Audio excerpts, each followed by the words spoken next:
Señoras y señores, ya se preparan los invitados. Refrescan la memoria y ponen a punto los sentidos para hablar de Quito, de las cosas que hace la gente y de la gente que hace las cosas. Hablemos de Quito, un testimonio vital, ameno y profundo de la gente.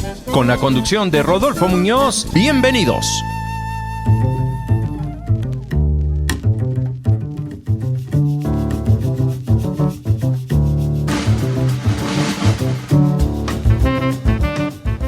Saludos cordiales, amigos y amigas. Eran días oscuros y de enormes sacrificios. Protestar contra la corona se consideraba un sacrilegio que podía provocar desde la prisión hasta la muerte. Bajo el manto de la noche, el 21 de octubre de 1794, varios colocaron banderas rojas sobre las cruces de la actual calle García Moreno en Quito, proclamando que al amparo de la cruz los pueblos serán libres. En enero de 1795, a Eugenio Espejo lo acusaron del hecho y lo detuvieron. Pocos meses después, en diciembre de 1795, murió. Este personaje notable es uno de los precursores de la independencia. El primer sabio ecuatoriano, médico, salubrista y abogado, filósofo y maestro. El primer crítico literario. El fundador de la primera biblioteca pública del país. Además, el precursor del periodismo ecuatoriano. El 5 de enero de 1792 fundó el periódico Primicias de la Cultura de Quito. Espejo es un personaje indispensable en el relato de la historia ecuatoriana que merece toda recordación y toda gloria. Para hablar del doctor Eugenio Espejo, del tiempo que vivió y de su legado, vamos a conversar con el doctor Edmundo Esteves, médico e historiador. Gracias, Edmundo. Destaqué tu condición de médico, historiador, pero no he dicho todavía que eres autor de varias obras científicas y literarias y también docente universitario en varios centros de estudio. Valdría saber qué te llevó a tener esta cercanía con el pensamiento y la obra de Eugenio Espejo.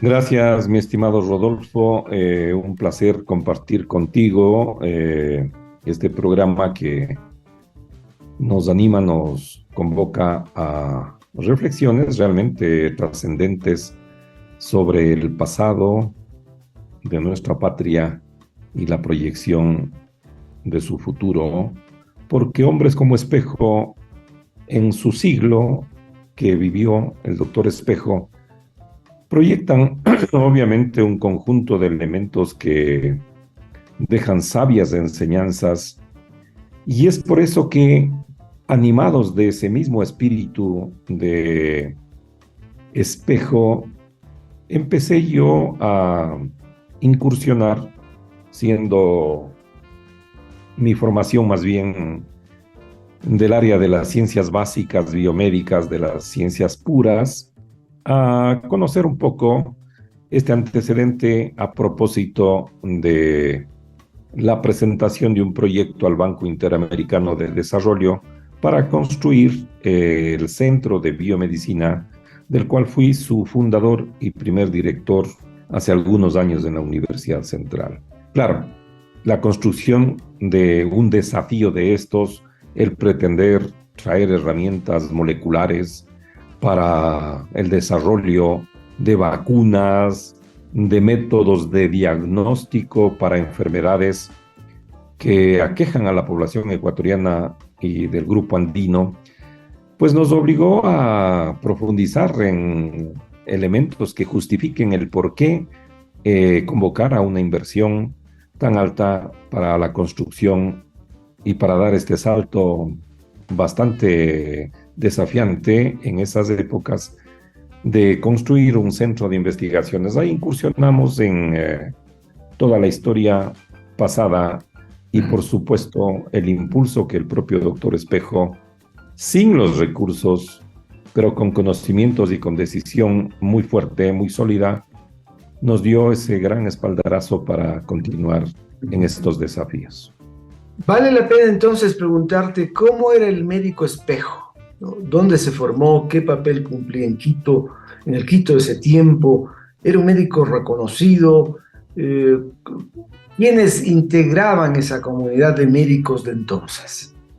En las épocas que le tocó vivir al doctor Eugenio Espejo, las condiciones eran realmente muy pobres, de un conjunto enorme de enfermedades que diezmaban a la poca población que existía y a ese encuentro que también cobró vidas valiosas de muchísimos habitantes de el actual Ecuador, porque ese encuentro entre españoles e indígenas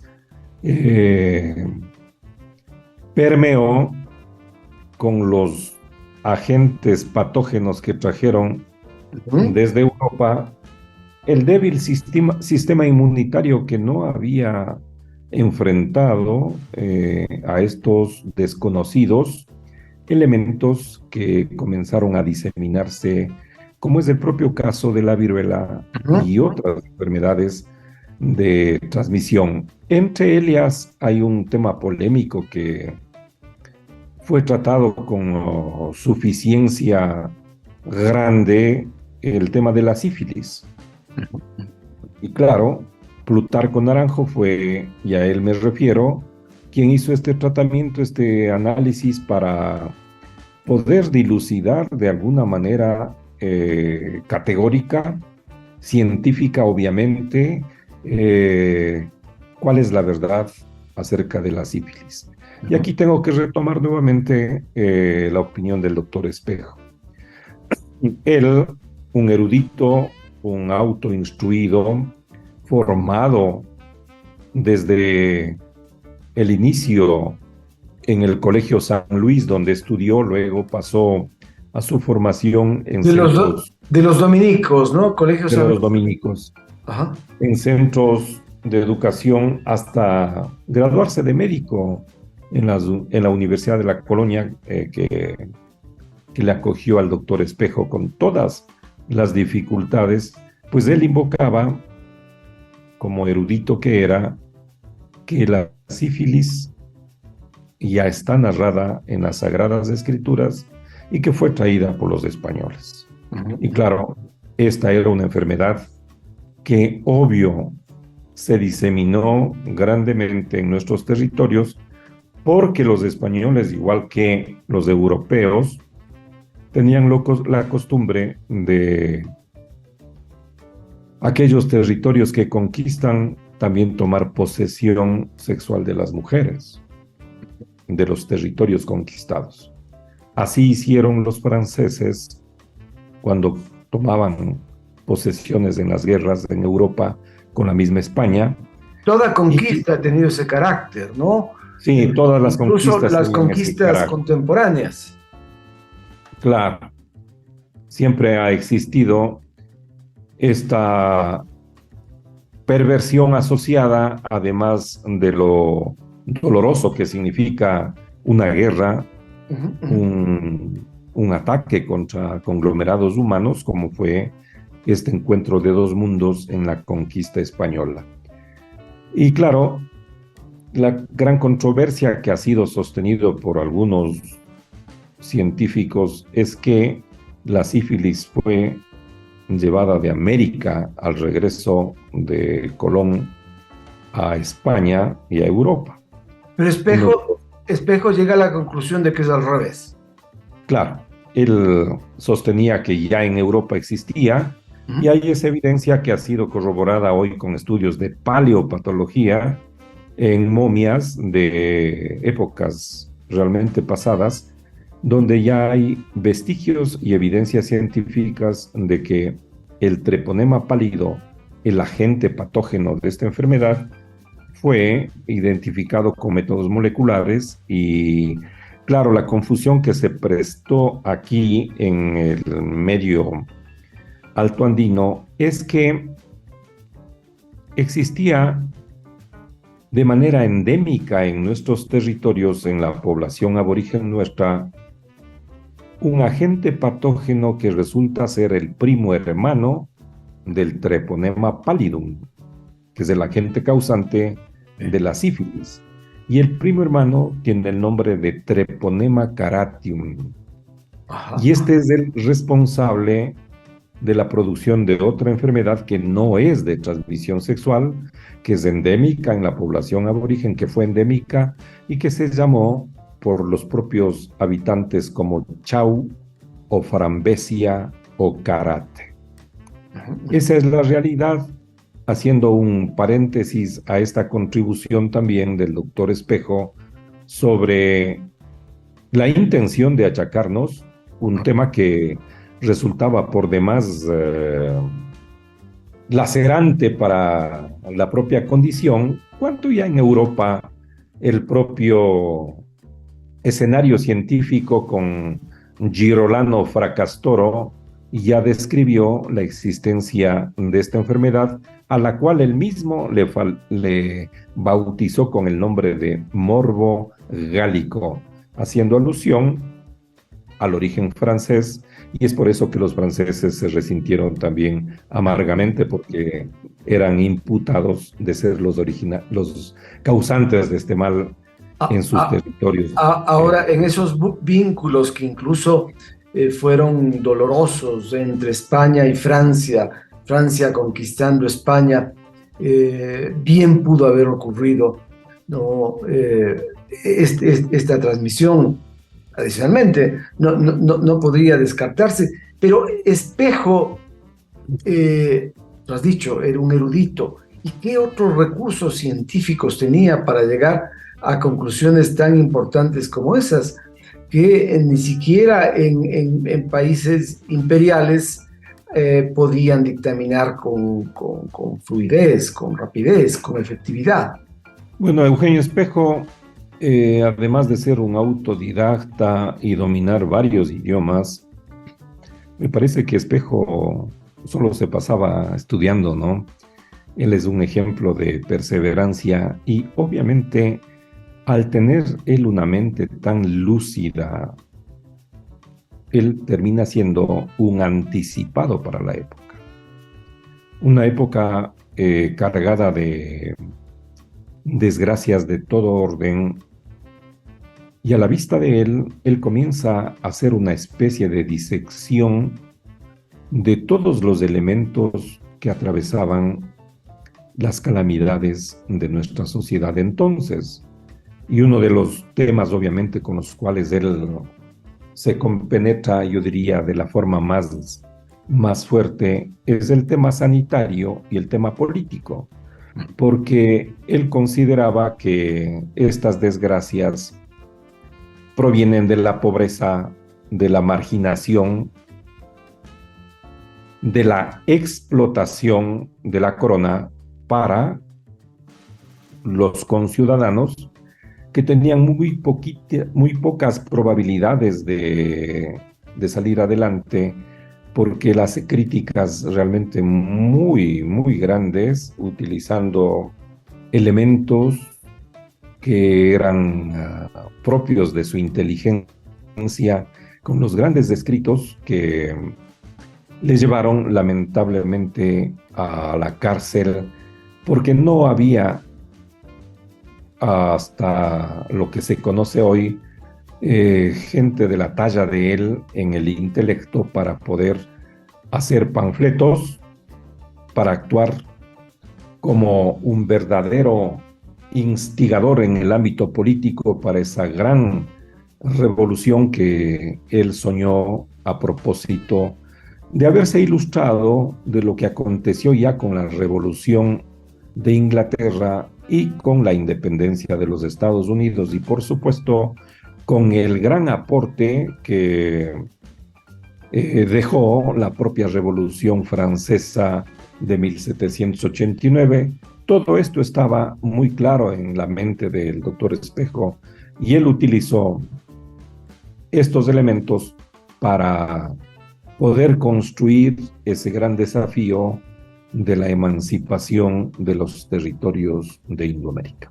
Ahora, en el ámbito médico, antes de que pasemos a lo de las cruces, en el ámbito médico, este soñador, este erudito, no era bien visto por sus colegas médicos, lo maltrataban. En principio ni siquiera quisieron que sea médico, ¿no? Porque su origen, según el estado de cosas de ese tiempo, impedía que alguien de un origen eh, mestizo, y más que mestizo, humilde, pudiera tener una actividad tan importante para ese tiempo como la de médico. Eh, ¿Cómo se llevaba con esos colegas, Edmundo? El doctor Espejo hizo críticas muy duras al sistema sanitario, a la propia educación médica, porque él como un anticipado veía que la práctica que ejercían sus colegas, los médicos pocos que existían Ujú. en la época de Eugenio Espejo. ¿Cuántos pueden haber sido, a pesar de que esta fue, en Quito, fue una de las cátedras pioneras en la formación de médicos en América? Pero en el tiempo en que él se gradúa como médico, ¿cuántos podían haber estado acá en nuestro medio? Bueno, los médicos que se van graduando progresivamente, empezando por don Pedro Herrera, el doctor Ceballos, eran poquísimos. Yo creo que sobraban los dedos de la mano para contar, a tal punto que cuando empezó la presidencia de Quito tuvieron que traer un médico del Perú que se quedó muy poco tiempo porque él hizo un reclamo a propósito del bajo salario que le pagaban. Entonces le ofrecían mejores salarios en Perú y se regresó. Así que gran parte del tiempo no habían médicos y esa era una de las justificaciones para promover la autorización del rey y del papa para las bulas y las autorizaciones correspondientes para la creación de las universidades. Y la desgracia completa, pues, eh, continúa porque al haber pocos médicos había pocos profesores. Y se narra en la historia, en la crónica de la propia Facultad de Medicina, de la Escuela de Medicina, que en ocasiones había alumnos, pero no había profesores. Y entonces la formación era realmente muy desafiante, muy difícil, y el propio mentor de la formación de Eugenio Espejo, que es el padre Josep del Rosario, termina siendo contrario a Espejo, porque obviamente le superó en conocimientos, en destrezas, en prácticas, en todo. Betlemita, ¿no? Uno de los que casi impidió la graduación de Espejo. Ajá. Betlemita, el padre del Rosario. Betlemita. Pero también en la formación de Espejo incide el aporte de su padre Luis, Sí, de Espejo. ¿no? Quien ejercía tareas vinculadas con la medicina. Incluso llega a ser cirujano Luis Espejo. Sí, el padre de Eugenio Espejo, originario de Cajamarca, según crónicas que se conocen, llega con un religioso para instalarse en Quito y él tenía ya la experticia de cirujano. Él, Sin ser médico. sin ser médico, esa denominación de cirujano era de una consideración inferior, porque más o menos eran artesanos de la cirugía. Y es por eso que también a los posteriormente dentistas, odontólogos, se les llamaba sacamuelas, y otros de especialidades inferiores tenían el título de sangradores. Entonces, cirujanos, sacamuelas y sangradores eran un grupo de profesionales, entre comillas, que no habían pasado por la universidad, sino aprendieron el arte y la destreza de sus prácticas que eran en el ámbito de la medicina. Entonces, el propio Luis Espejo es el que se dice en algunas biografías del doctor Espejo que pasaba visita con su papá en el Hospital San Juan de Dios.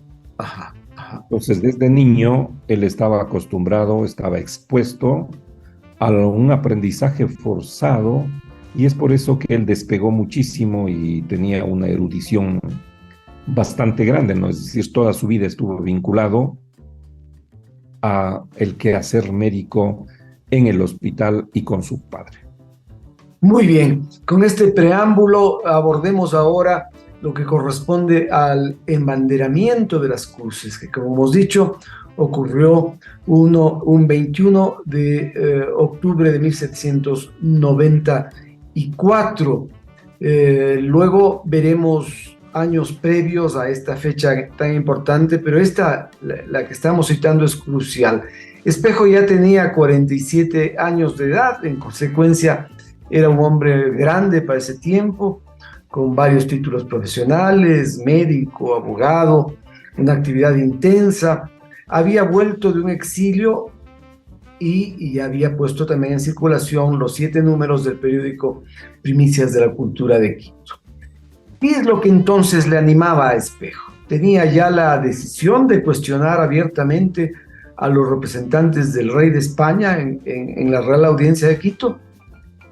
Sí, hay muchos factores que se van consolidando en esta intención del doctor Espejo de facilitar los elementos fundamentales para alcanzar ese gran objetivo que es la independencia.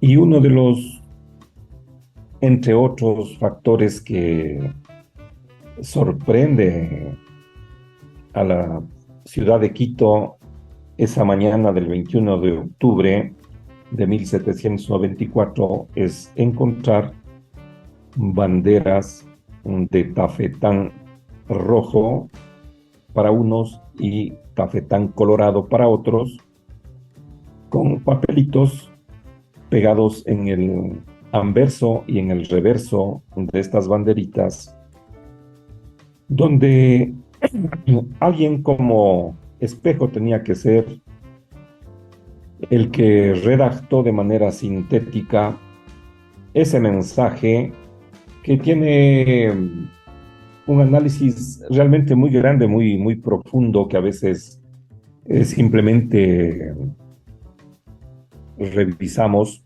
esa descripción de latín cuando él pone liber esto facilitatem et gloriam consecuto salve et cruci. Esta condición deja ver una palabra primero, que es la felicidad. Y la felicidad es tomada como un mecanismo de halago para que la población entienda, y que es extraída de la independencia de los Estados Unidos. Esa es una de las intenciones para que se pudiese entonces lograr el segundo objetivo, que es la gloria. Y la gloria, la emancipación, viene tomada de la mano de la Revolución Francesa y de la Revolución de Inglaterra. Todas estas son cuestiones asociadas a un espíritu libertario que le animaba a Eugenio Espejo, porque él estaba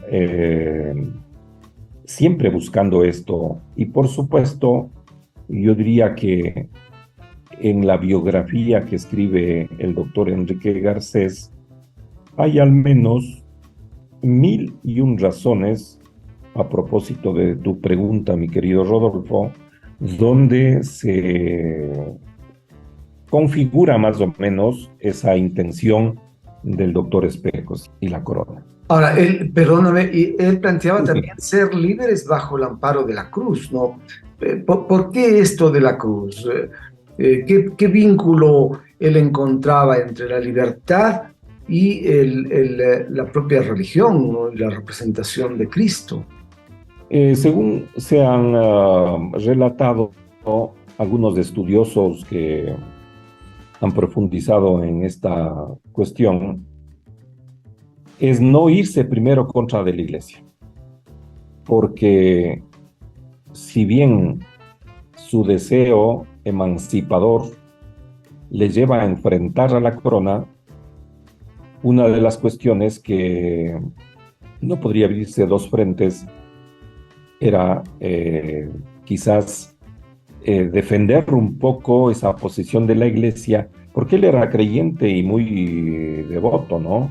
Y es por eso que él hizo también algunas obras y escritos en favor de la fe cristiana. Sin embargo, lo que se conoce es esta cuestión de no abrirse dos frentes. Correcto. O sea, respondía incluso a una postura estratégica, si se quiere, ¿no? En el que él estaba involucrándose.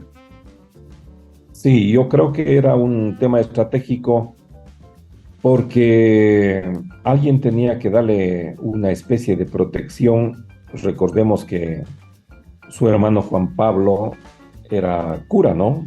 Así era es. religioso. Y claro, en estas épocas las condiciones de la religiosidad eran bastante asentadas y los llevaba a tener una especie de apego para no enfrentarse a dos frentes que podrían ser más peligrosos. Pese a eso, él terminó con las prisiones y la última, pues que los llevó a la muerte, ¿no? Edmundo, citabas a un historiador importantísimo, ¿no? Y vale la pena que desarrolles ese concepto, las razones del embanderamiento. Sí, yo creo que esta es una cuestión muy interesante que la describe el doctor Enrique Garcés. Para quienes somos médicos, el nombre del doctor Garcés trasciende muchísimo porque él fue un decano antiguo de la Facultad de Medicina y claro, una de las contribuciones más grandes está en el mundo del periodismo. Así es. Él tiene unas obras realmente majestuosas y no sé si yo me equivoco, Rodolfo, pero creo que la biografía que escribe de Eugenio Espejo el doctor Enrique Garcés es la mejor de todas. Sí, es una de las más completas, no cabe duda. Aunque se ha escrito muchísimo de Espejo, pero el doctor Garcés tiene un gran aporte. Yo diría que en síntesis, Enrique Garcés hace mucha referencia a el impacto de la Revolución Francesa de 1789. Libertad, igualdad y fraternidad. De todo esto estuvo empapado el doctor Espejo porque también sabía francés.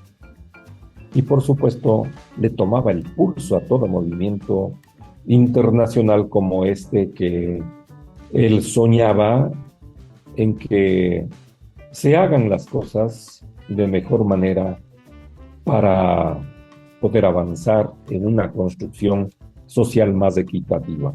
La segunda, que ya lo cité, la propia independencia de los Estados Unidos. Él toma muchos elementos y obviamente Eugenio Espejo sabía inglés y estudió y comprendió el alcance y se pidió apoyo inclusive de estos dos movimientos para poder lograr la independencia de Hispanoamérica. Esta es una condición muy importantísima que llevó entonces a promover el tema del embanderamiento de las cruces y por supuesto un elemento complementario que no se puede escapar es obviamente la insurrección, el levantamiento de Túpac Amaru en el Perú.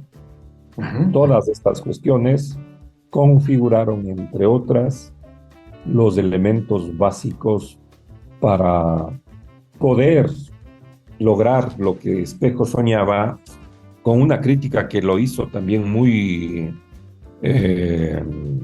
dura a la propia población, porque no es que era fácil poner las banderas y ya todo el mundo estaba dispuesto a luchar.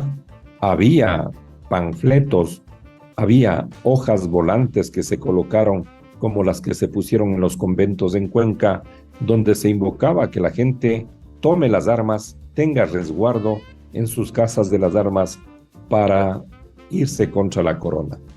Estas son acciones que Espejo decía un poco enojado a veces, que hay que defender y hay que mover a esta gente que tiene alma de lodo. 9 años antes de este episodio de las cruces, esto es en 1785, el Cabildo le había pedido a él que escriba un trabajo sobre la viruela, ¿no? Que era una enfermedad devastadora, tú ya lo citabas. Pero cuando escribe su informe, reflexiones acerca de un método para preservar a los pueblos de las viruelas, denuncia las condiciones infinitas de insalubridad y mal manejo de la salud pública, ¿no? Esto le genera a él antipatías localmente, pero simpatías fuera, ¿no? ¿Qué es lo que caracterizaba? Y ahí te pregunto, mi querido Edmundo, ¿qué le caracterizaba a ese maltrato de la salud pública en nuestro país o en nuestro territorio que todavía no se había conformado como república? Bueno, las condiciones deplorables en las que la gente vivía es prácticamente una radiografía que hace el doctor Espejo, y él empieza describiendo algo que es básico y fundamental y que no ha sido superado hasta el día de hoy: la mala alimentación.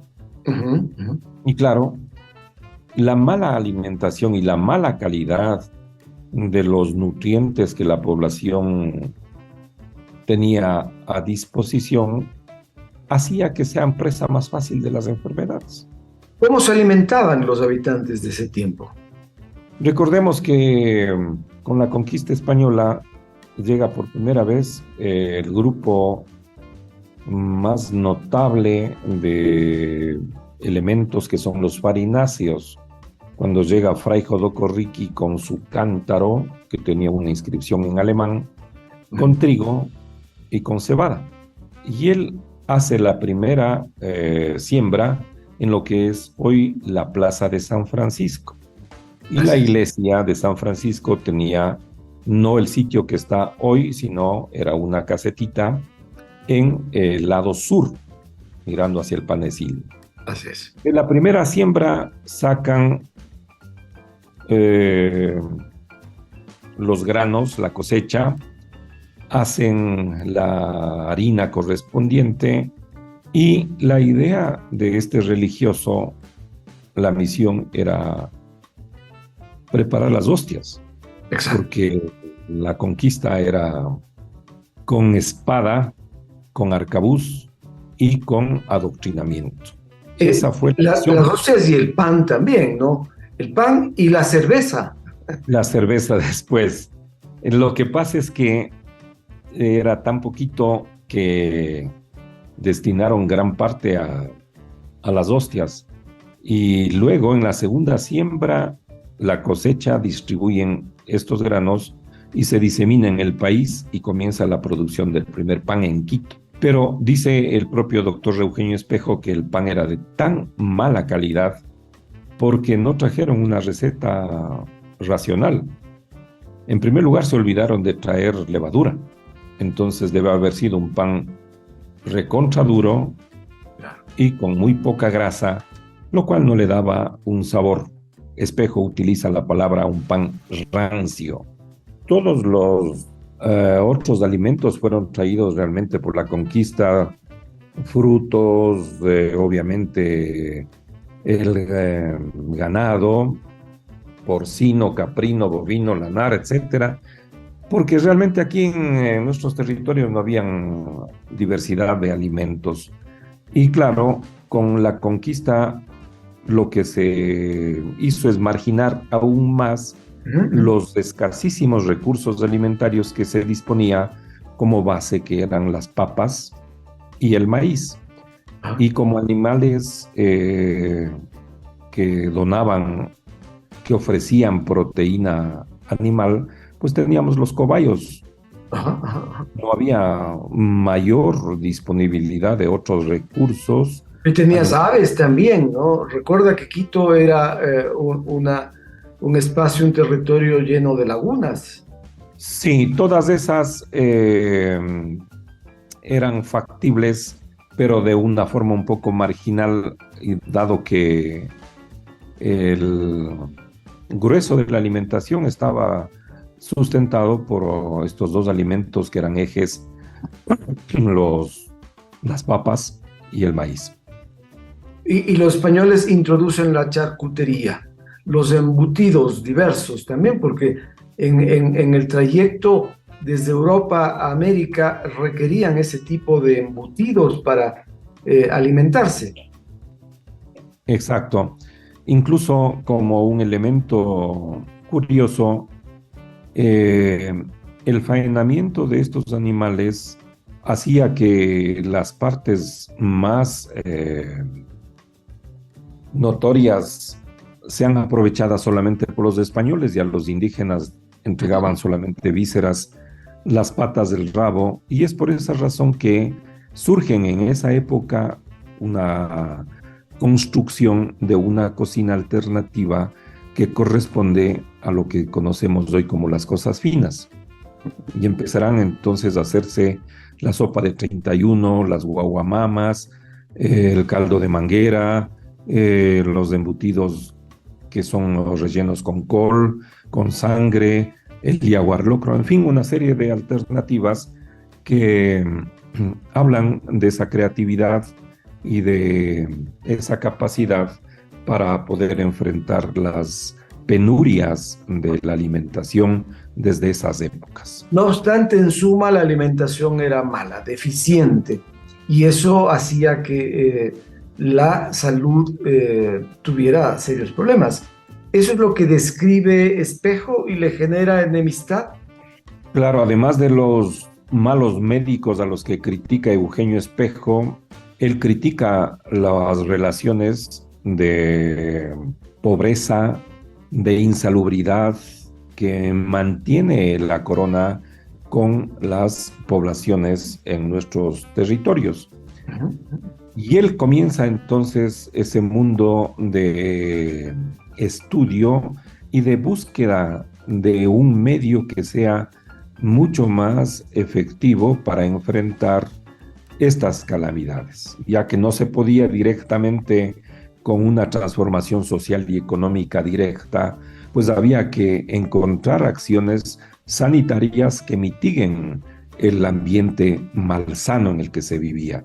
Se dice por parte de el propio doctor Eugenio Espejo, la biografía de Enrique Garcés, a la que cito reiteradamente, que atravesaban por las pocas calles de la ciudad sendas acequias donde se vertían los excrementos de las casas y las aguas lluvias que circulaban y la basura y todo. Y en estas calles jugaban los niños, entonces eran presa fácil de enfermedades de todo tipo, de dolencias, ¿no? De efectos nocivos.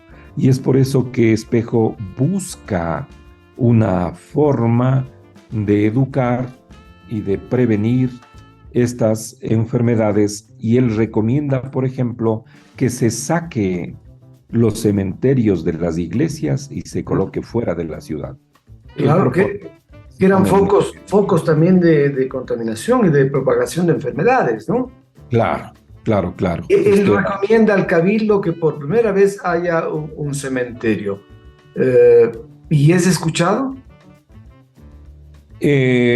Tiempo después, no es muy fácil que los pedidos del doctor Eugenio Espejo se hagan realidad. Simplemente no había ni la sensibilidad ni tampoco la comprensión para poder entender cómo una percepción de esta naturaleza sea respondida positivamente por las autoridades. Habrán tomado su tiempo, No sé exactamente el periodo que se demoraron, pero quedó ya la misión y el mensaje de estos cambios necesarios. Ahora, sus aportes sirven muchísimo en la Real Academia Médica de España, que era la que había pedido a las diversas provincias españolas conquistadas en América, ¿no?, que se emitieran informes, y el Espejo era esencial. Por eso es que el doctor Francisco Gil, que es quien pidió que se haga este estudio e informe, incluye como apéndice de su obra se llamó Disertación Médica, incluyó como apéndice el aporte de Espejo. Quiere decir que cobra relevancia en Europa el pensamiento del médico Eugenio Espejo y localmente genera desazón. Claro, toda esa contribución que está plasmada en las reflexiones deja algunas interpretaciones que son muy interesantes como lecciones en el ámbito de la salud pública. Primero, es uno de los primeros trabajos que se publican a nivel internacional en el ámbito médico y es acogido en su totalidad y forma parte de la publicación global con el doctor Gil para contribuir a el control de las viruelas con la obra de los dos médicos en los territorios indoamericanos.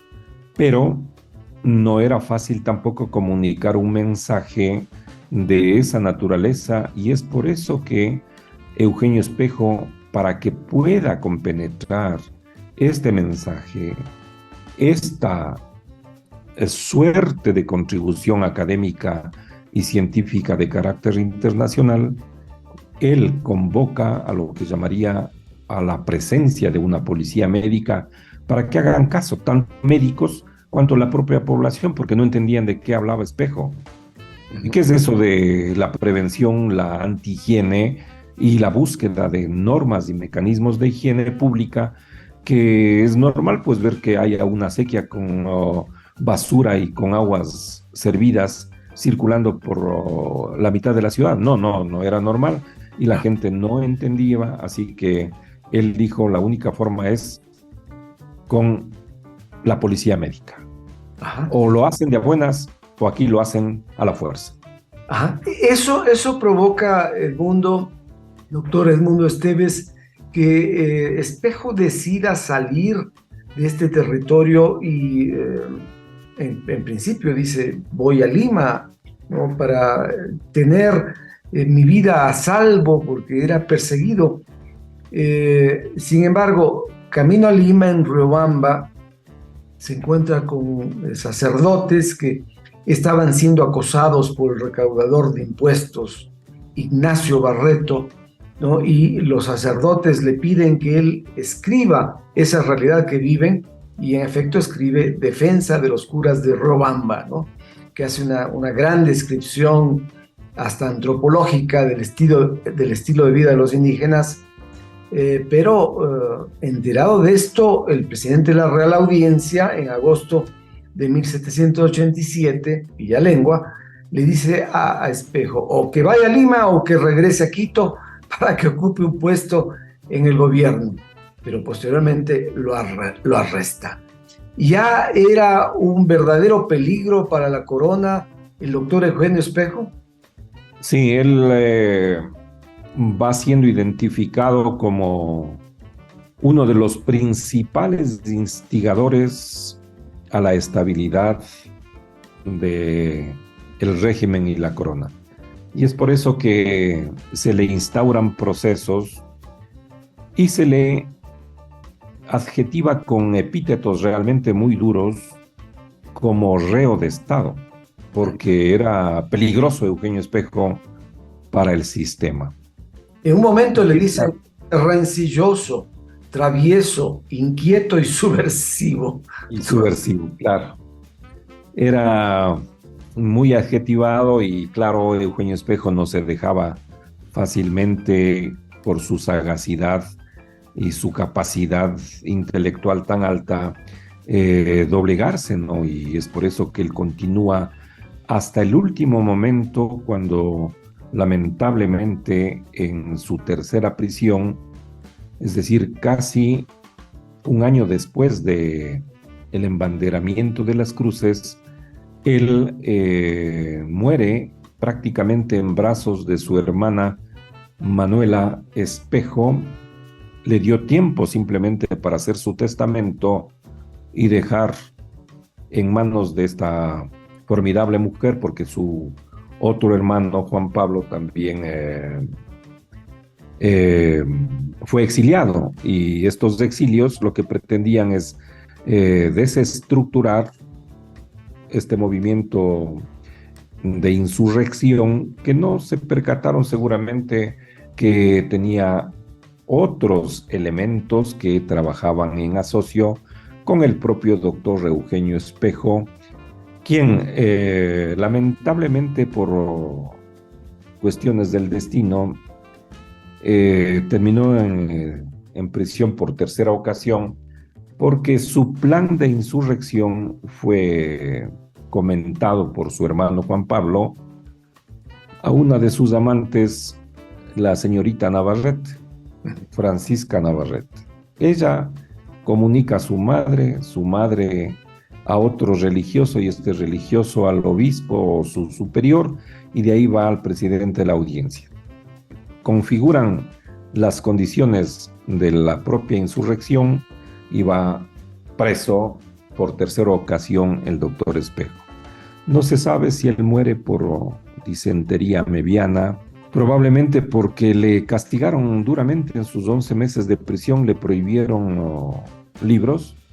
Ese es un castigo para un intelectual de la talla de Eugenio Espejo. Le prohibieron escribir, no le facilitaron ni papel ni lápiz, y claro, lo tuvieron en las mazmorras más húmedas, donde lo que se pretendía es doblegar su alma, su espíritu insurrecto, que no lo hizo nunca.